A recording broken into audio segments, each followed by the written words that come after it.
পৃথিবীর প্রতিটি দেশের উপর দিয়ে হাজার হাজার বিমান চলাচল করে, কিন্তু আপনি কি কখনো খেয়াল করেছেন মক্কার পবিত্র কাবা শরীফের উপর দিয়ে কখনো কোনো বিমান ওড়ে না? এমনকি কোনো পাখিকেও কাবার একদম উপর দিয়ে উড়ে যেতে দেখা যায় না। কেন এই রহস্য? এর পিছনে কি কোনো বৈজ্ঞানিক কারণ আছে, নাকি কোনো অলৌকিক শক্তি কাজ করেছে? আজকের ভিডিওতে আমরা এই অজানা রহস্যের সমাধান খুঁজব।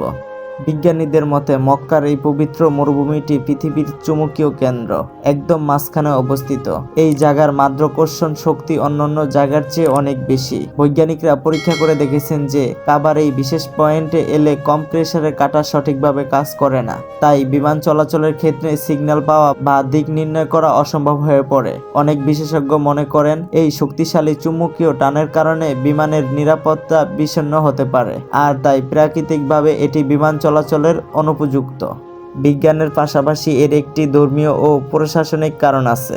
সৌদি সরকার পুরো মক্কা শহরকে নো ফ্লাই জোন হিসেবে ঘোষণা করেছেন। এর প্রধান কারণ হলো আল্লাহর মেহমানদের নিরাপত্তা এবং ইবাদতের শান্ত পরিবেশ বজায় রাখা। কাবার উপর দিয়ে বিমান চলাচল আর বিকট শব্দ হাজিদের ইবাদতের ব্যাঘাত ঘটাতে পারে। এছাড়া কাবার পবিত্র রক্ষা করার একটি বড় কারণ, ইসলামিক আইন অনুযায়ী মক্কার আকর্ষণীয় অত্যন্ত পবিত্র, তাই এখানে কোনো অপবিত্র বা বাণিজ্যিক কার্যক্রমে অনুমতি নেই।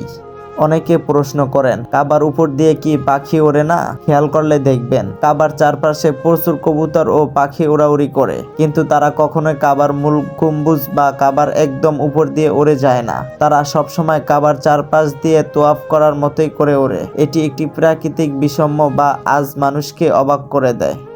বিজ্ঞানীর ব্যাখ্যা যাই হোক না কেন, বিশ্বজুড়ে কোটি কোটি মানুষের কাছে এটি আল্লাহর এক বিশেষ কুদরত। ইসলামের এই পবিত্র ঘরের মর্যাদা রক্ষা প্রাকৃতিক ও মানুষজন একসাথে কাজ করছে।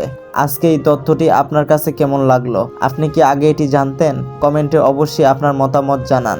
ভিডিওটি ভালো লাগলে লাইক দিন এবং এমন আরও রহস্যময় ভিডিও পেতে এখনই অদ্ভুত আলো চ্যানেলটি সাবস্ক্রাইব করে পাশে রাখুন। ধন্যবাদ।